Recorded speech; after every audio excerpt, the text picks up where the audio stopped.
that shit. Welcome to Trash Talk MMA. Smile on my face, behind my back, they talk trash. The #1 podcast for news and insight that matters in the world of mixed martial arts. Brought to you live and unfiltered from all four corners of the globe by MMA aficionado Antoine Pelche. Yo, and welcome to the Trash Talk MMA podcast. I'm your host, Antoine Pelche, and today I have two very special guests fighting out of AKA Thailand. Representing Muay Thai, Mr. Dillon Croushorn, and on the MMA side, Mr. Jeff Huang. How's it going, guys? Going good. Excellent. We're wrapping up the Songkran weekend here. It's a quiet day at AKA Thailand. Yeah. Now, I guess you guys, well, for anybody who doesn't know, Songkran is pretty much like a week-long New Year's festival in Thailand, and it began last Saturday? It began Monday, right?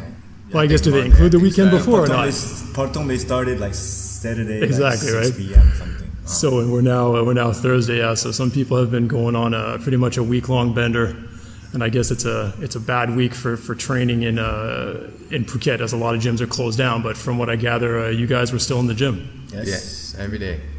Now, I guess that's because you both have some pretty big fights coming up. Dylan, why don't you walk us through a little bit of your Muay Thai history and what brought you out to Phuket and eventually training for AKA Thailand? All right. Well, my Muay Thai history started when I was 6. Started fighting. Just was brought up through foster care. So it was my foster parent that had a school and was a kickboxing promoter. So started off in kickboxing. Eventually turned into Muay Thai. And just kind of fell in love with it and stayed with it ever since. So, been 23 years now. Crazy. Yeah. Okay, you're 29? Yeah. Okay. 29 now. And you're from Huntington Beach, California, yes, correct? Yes. Okay. I was born in LA, or West Covina, and then raised in Missouri. So. All right. And then I moved back to California I was 20. Okay.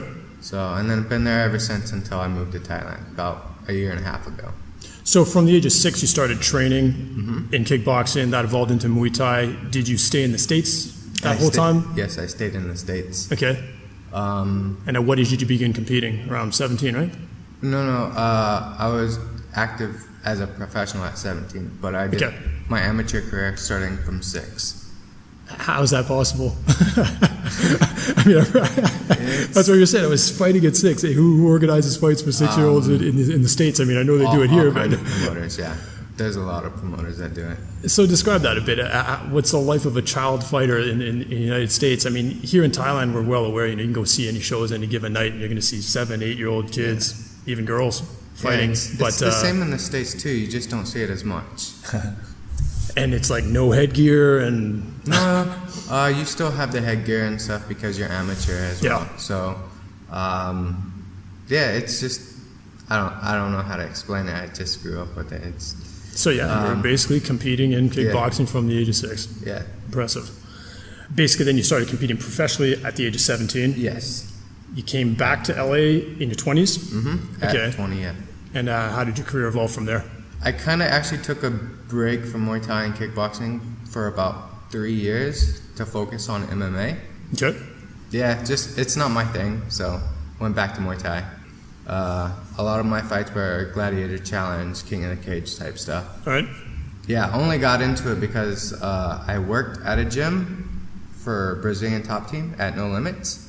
All the instructors, no matter what. I was just a Muay Thai instructor, but they said, hey, you gotta fight MMA. I was like, crap. So, and that kind of put me into the whole jiu-jitsu world and ground and everything, but wasn't a fan. So what is it about the dynamics that you prefer? I just don't like getting taken down. Yeah. I don't mind being on the ground if it's just straight jiu-jitsu, but I don't like getting elbowed on the floor. Sorry. Nobody likes it. No. Yeah, not yeah, I know. Like when I came out here last week, I talked with Francisco and Adrian here at AKA Thailand, and we talked about how Marlon Sandro is coming out at the end of the month, and people are going to be rolling with him. And I was saying I've never tried that, and they were like, oh, you should try it. It'd be a great. And I'm just like, I think there's just some people that just don't want to go there. It's just that it's a dynamic that I think some people embrace and other people don't. You see those people like I think you see it as when you're kids, you see people who love to play fight. You get those guys and they're throwing each other all over the grass and rolling around, and other people are just punching people in the face. There's that distinction of some people, they like that hands-on approach, and other people just want to smash stuff, from a distance. So it's I can see that, but it's cool. At least you gave it a shot, and you can actually say that you just don't like it, because you tried it. Not a fan, yeah. All right, Jeff, you've got an interesting background yourself, brother. Yeah. So you're from Taiwan? I'm from Taiwan. What city? Sorry? What city? Taipei. From Taipei. Okay, and I believe your next fight is going to be in Taipei. Yeah. Okay. Actually, my next fight and another fight around August will both be in Taipei. Okay. Because I fight for ONE FC right now, but 9th of May I'm going to fight for Pro FC, a local event from Taiwan. Okay. Let's talk a little bit about your background. I know you were in line to be an investment banker. Yeah. So how did this transition happen? I know, but I think that's a great thing to talk about. I'm sure. Is this something that your family wanted you to be in?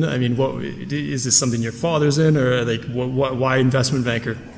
Because my major in college was business administration. Okay. And I didn't choose it, but I had opportunity to work for a really big American mutual fund company, and it's the biggest one in Taiwan, so I think it's pretty good. Maybe I should give it a try. And it's 10 years passed so fast.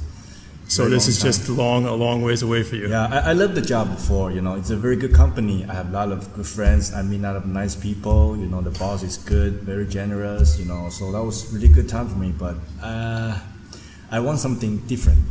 In my heart, I was always looking for something I really want to do with passion, not only for money. Yeah. And I'm kind of different because I started my martial art career pretty late. I started to train karate as my beginning when I was 24. Okay, so you were already working then. Yeah. You must have already been working as that was the graduation year of my college. Before, basketball was my passion. I dream about playing NBA. Okay. But I stopped because I know I'm too short for that. Yeah, but I have plenty of time in the graduation year, so I think maybe I should do something I like, but I never do it before. So I think, martial art. I dream about this a long time. How were you exposed to martial arts? What was it that fascinated you about martial arts? Nothing special. Just try to find something interesting for me to do during the time. And I think I want to learn martial art things. I was elementary school, but my parents say no, it's too dangerous. You'll get hurt, or we don't want you to fight on the street with other kids. Yeah. So stay away from that. They agree me with playing basketball. They think it's okay, a little bit competitive, but not too much. So that was always in my mind, one day I should start to do some different martial art. The movies, kung fu movie and Chinese movies, always see the kind of elements. So I was fascinated. But when I have a chance, it's not 24, it's 22. My graduation year, I think maybe I should do something. So that's why I started karate, because karate was popular around that time, K1, remember what are the popular martial arts in Taiwan? Taekwondo, karate, boxing, those are mainstream stuff. 15 years ago. Yeah. Right now MMA is growing super fast right now. Everybody knows MMA, they want to learn jiu-jitsu, they want to learn something different. So the situation kind of changed right now, but before it's always taekwondo, karate, boxing. Yeah. Kickboxing.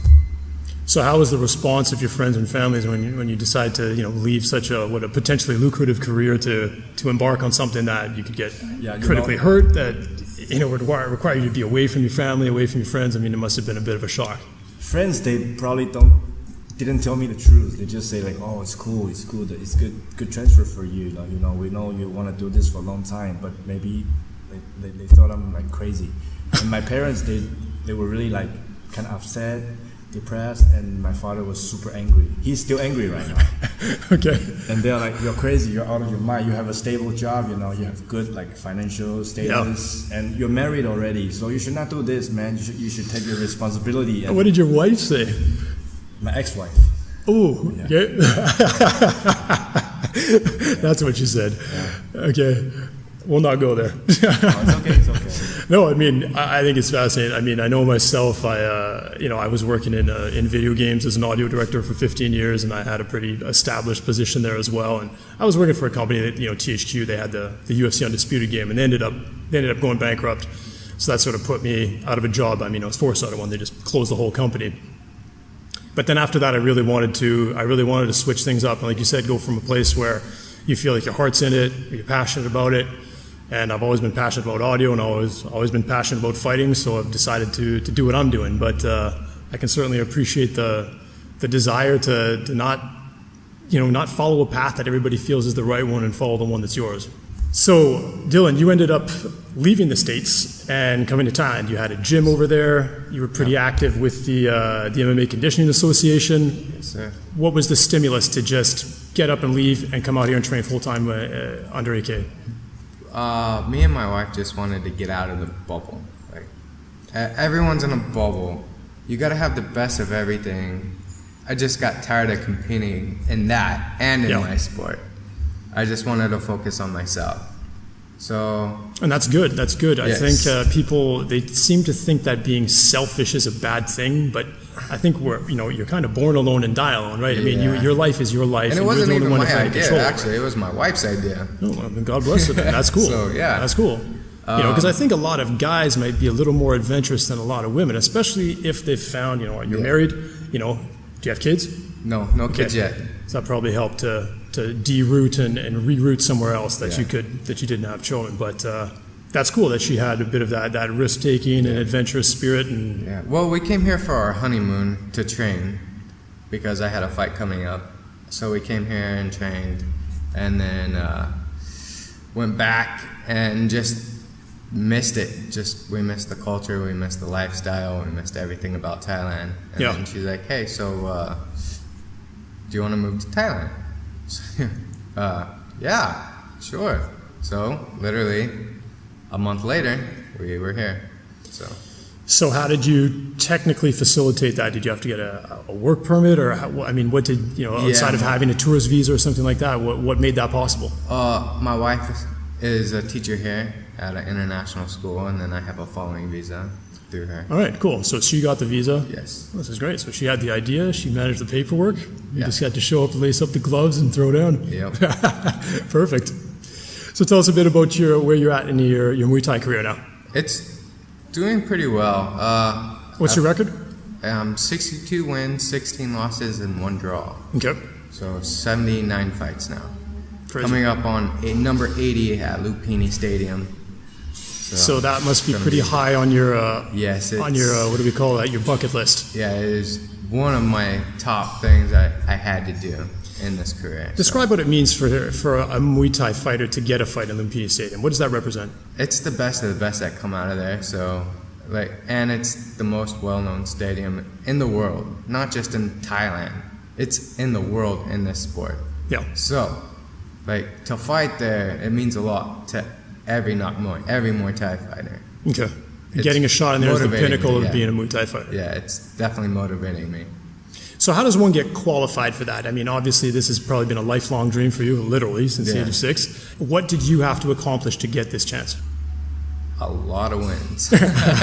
Are you on a pretty good streak right now? Yes, I'm on a very good streak. I think my last 5 fights have all been knockouts in the first round with elbows. Okay.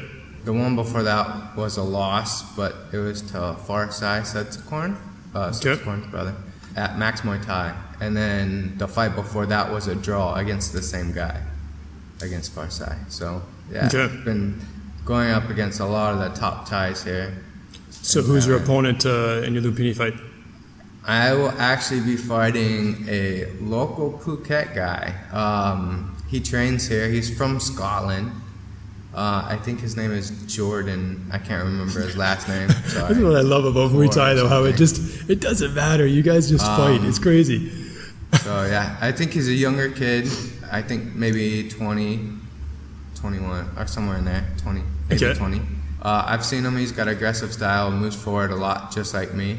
So, it'll be an interesting fight. How much do you find that age plays a factor in Muay Thai? I think, in MMA it's huge. I think, the younger guys, they have a tremendous advantage in terms of the energy, the cardio, and sometimes just the fact that the younger guys have been training it all, from the get-go, as opposed to some of the older guys who have a wrestling background or a judo background or a Muay Thai background, and then they're tagging the other parts on, How does that work for you in Muay Thai? To me, it's not all about, how young they are. It's more of the experience. because they could be young and they could have the cardio and stuff, but if they don't know how to work with it and work around everything, it's not going to make too much of a difference. Yeah. If they come in there wild, and guess what, you'll probably get knocked out. If you come in there like head on, like balls to the wall, yeah, you're probably going to gas out. Yeah. So it's a lot of experience comes into play. It seems like there's some interesting dynamics in Muay Thai too, where almost like the first round's a bit of a feel around a lot of the time. Yeah. And yet you find guys like yourself that then come out and get a whole bunch of consecutive first round knockouts. So you're just taking advantage of the other guy pacing himself and just blowing him out the water. How does that work? Here lately, it's been like the other guy's been pushing the pace, and then so I've just been using my elbows to counter it. Okay. And they're pretty much just falling into him. Good. So yeah, it makes me happy. But this fight probably is not going to be like that. He's going to push the pace for sure. We both do. But he's got a lot more experience and very dynamic, very K1-ish style, very good in the clinch. So okay. It'll be different. Now, speaking of first round finishes, that's pretty much all you know, Jeff. Yeah. You're 5-1. Yeah, I'm 5-1 right now. All first round stoppages. Yeah, all first round stoppage. So what's the method behind your madness?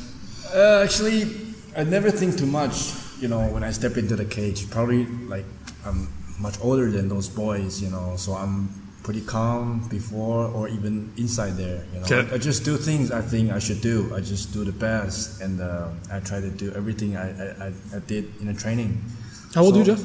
I'm 37. 37. Okay. Yeah. So of course, everybody's nervous before they step in, but I have my own way to calm myself down and see the situation. You know, and follow. What do you do? Do you do some meditation? What do you use to keep your composure? No, nothing special, just supplements and, you know, some special Chinese herbal medicine stuff. All natural. Okay. Yeah. Excellent.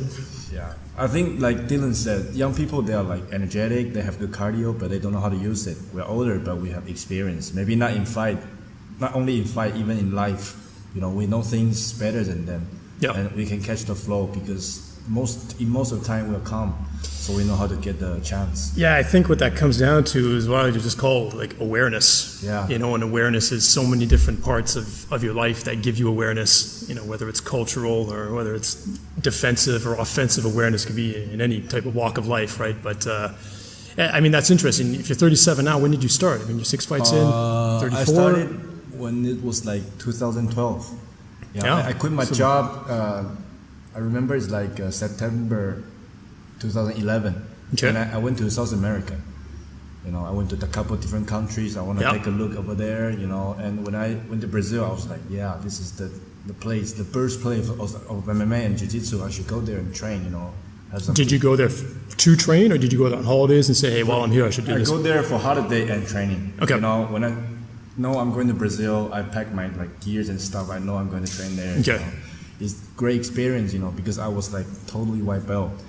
I knew nothing about jiu-jitsu, and I roll with those black belts, like brown belts, strong Brazilians. That's cool. I mean, how did they embrace that? How did they embrace a Taiwanese white belt showing up in Brazil they thought to train? I'm just like a tourist, you know. Yeah. Because I train with BTT, Brazilian Top Team, and a lot of people go there training maybe just 3 days and have fun, you know, and leave.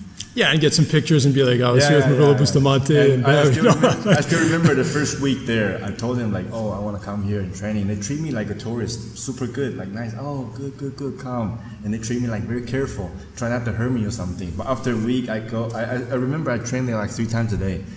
I keep going. And yeah, so they saw the grind. Yeah, and when I was sick, I still go there and watch. And they're like, why you're here? You're sick. I said, no, I want to watch. I want to learn. After a week, they know, okay, this guy probably like kind of serious. So they started to torch me, like choke me, like armbar, like not really trying to hurt me, but just, you know. Put you in difficult situations. Yeah, but I love it. Test you. So I keep going, and they're like, okay, that's good. This guy's for real. So they started to treat me like a real family.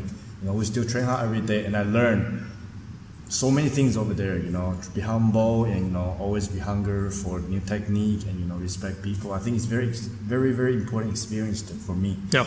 Yeah. So Well, I mean, it sounds like you proved to them what they needed to see to embrace you like one of them and give you that treatment that you needed to become a professional. Yeah, and I did that not just because I want to prove it, because I love it. You know, I it's pretty hard for me to train on the mat like every day 5 hours. But the next day I still like, I want to go.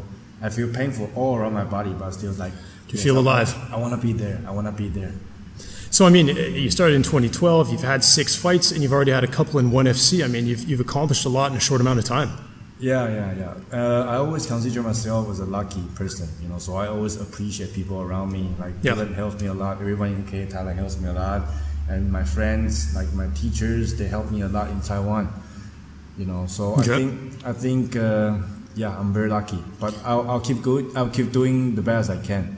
So what's the end goal here? I mean, you're juggling fights between ONE FC and Pro FC. I mean, obviously ONE FC, biggest promotion in Asia. I mean, you're going to try to get that welterweight belt in ONE FC? Of course, that's my dream. You know, I hope I can challenge maybe like Ben Askren one day.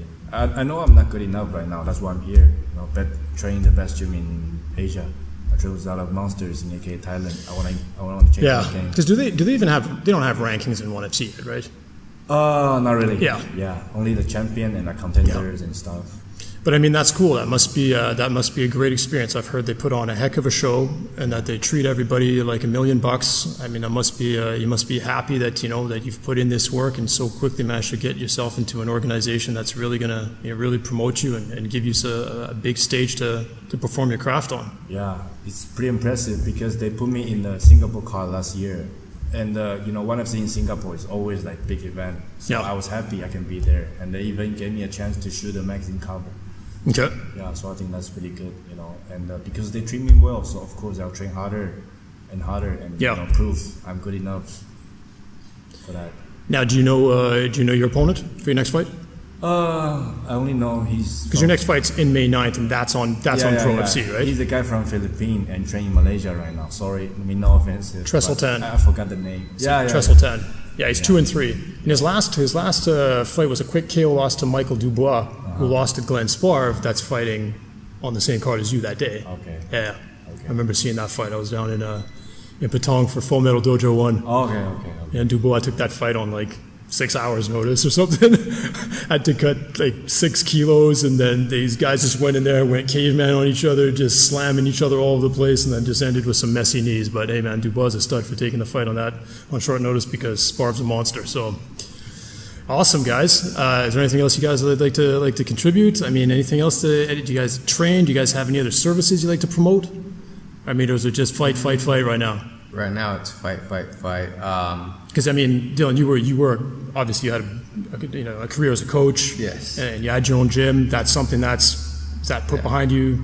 It's not just on hiatus. It's not totally put behind me. I still try to help out as much as I can here with all the fighters and just kind of help them move forward. So teaching is not on the back burner, but it's something that's combined more into your training as opposed to being a completely separate endeavor. Okay. Yeah.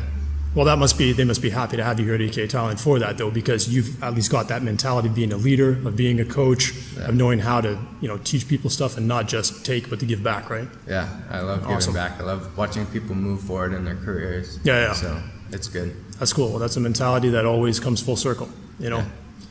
Excellent. Well, guys, it was a pleasure having you on the show. Your next fight in Lumpini Stadium is what date? May 1st. May 1st. Okay, so 2 weeks away. Yeah. You must be excited. Yeah. You ready to rock and roll? I'm ready. Awesome. Ready to throw some bows. So just before we close, what's the peak point in your training for Muay Thai? Like, do you like to have, when you peak, how long after that do you want to have your fight? Because I know that concept's so weird because you guys just fight so much. Yeah, it's such a different concept from MMA where they get the training camp and you got to hit that peak and then you got X amount of days and then you want to fight here. It's almost scientific. Yeah. Whereas you guys just anytime, anywhere, anyone. Every 2 weeks. Yeah. It's crazy. Yeah. It's crazy. Like there was a month, last March, I fought 7 times in 1 month. So there's no resting. It's just a different regime. If a fight comes up, I'll take it. It doesn't matter. Very cool. Yeah. Thanks. Well, listen, man, I admire your hustle. You've got a tremendous background, and I wish you all the best in Lumpini. You got to get that win, dude, because that's the real bucket list. Also, I'd like to give a shout out to my sponsor, Apollo Nutrition. Apollo Nutrition? Yeah, Yep. yeah. He's been helping me out a lot. Where are they based out of? They're based out of New Jersey. Okay. They send me the supplements and pre-workout and All right, protein cool. and everything. So they've been helping me a lot get through my workouts for sure. Excellent. Jeff, any shout outs, any sponsors? Yeah. I have a couple like good friends. They sponsor me like Plugging, and they're like really famous design company in Taiwan. And Touchdown Wheels is one of my very good friends. He sponsors me for the training everywhere, and like Flow MMA. Touchdown Wheels, like actual wheels for cars? It's rim car. Oh, okay. Yeah. All right. Sorry, what was the first one? Plug-in. Plug-in? Yeah, it's like a sports design company. Okay. They always make like cool T-shirt and like cool stuff for me. Awesome. Like Flow MMA, the brand owned by my friend Jin Yu, and he's a like Taiwan hero. He worked for the Green Beret in the U.S. before. Oh, okay. Special Force, and he created a brand and want to promote the Chinese style MMA gear stuff. Okay. You know, it's pretty good. And of course, AKA Thailand. It's my family, right? Of course. Of course, AKA. Sorry about that. Goes without saying. Awesome, guys. This was the Trash Talk MMA podcast. I'm your host, Antoine Peltier, with my guests, Muay Thai fighter Dillon Croushorn and Jeff Huang. Jeff the Machine Huang. Got to get it correct, right? All right, guys. Follow me on Twitter. Follow me on Facebook. Peace. Thanks for listening to the Trash Talk MMA podcast. Be sure to visit trashtalkmma.com. Smile on my face, behind my back, they talk trash. And don't forget to follow Antoine on Twitter at Trash Talk MMA. Let us know you're listening. Use hashtag Trash Talk MMA.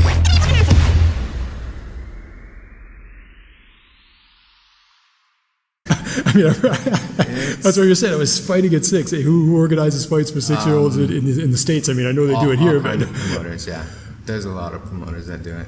So describe that a bit. What's the life of a child fighter in the United States? I mean, here in Thailand, we're well aware. You can go see any shows any given night, and you're going to see 7-8-year-old kids, even girls, fighting. Yeah, it's the same in the States too. You just don't see it as much. And it's like no headgear and no, you still have the headgear and stuff because you're amateur as well. So, yeah, it's just I don't know how to explain it. I just grew up with it. So you're basically competing in kickboxing from the. How's it going, guys? Going good. Excellent. We're wrapping up the Songkran weekend here. It's a quiet day at AKA Thailand. Yeah. Now I guess you guys, well, for anybody who doesn't know, Songkran is pretty much like a week-long New Year's festival in Thailand, and it began last Saturday? It began Monday, right? Well, I guess do they include the weekend before or not? Partong they started like Saturday, exactly, like 6 right? p.m. something. Wow. So we're now Thursday, yeah. So some people have been going on pretty much a week-long bender, and I guess it's a bad week for training in Phuket, as a lot of gyms are closed down. But from what I gather, you guys were still in the gym. Yes, every day. No. Welcome to Trash Talk MMA. Smile on my face, behind my back, they talk trash. The #1 podcast for news and insight that matters in the world of mixed martial arts. Brought to you live and unfiltered from all 4 corners of the globe by MMA aficionado Antoine Peltier. Yo, and welcome to the Trash Talk MMA podcast. I'm your host, Antoine Peltier, and today I have 2 very special guests fighting out of AKA Thailand. Representing Muay Thai, Mr. Dillon Croushorn, and on the MMA side, Mr. Jeff Huang. I guess that's because you both have some pretty big fights coming up. Dillon, why don't you walk us through a little bit of your Muay Thai history and what brought you out to Phuket and eventually training for AKA Thailand? All right. Well, my Muay Thai history started when I was 6. Started fighting. Just was brought up through foster care, so it was my foster parent that had a school and was a kickboxing promoter, so started off in kickboxing, eventually turned into Muay Thai, and just kind of fell in love with it and stayed with it ever since. So been 23 years now. Crazy. Yeah. Okay, you're 29? Yeah. Okay. 29 now. And you're from Huntington Beach, California, yes, correct? Yes. Okay. I was born in LA, or West Covina, and then raised in Missouri. So, All right. and then I moved back to California I was 20. Okay. So, and then been there ever since until I moved to Thailand about a year and a half ago. So from the age of 6, you started training in kickboxing. That evolved into Muay Thai. Did you stay in the States that whole time? Yes, I stayed in the States. Okay. And at what age did you begin competing? Around 17, right? No. I was active as a professional at 17, but I did my amateur career starting from 6. How is that possible?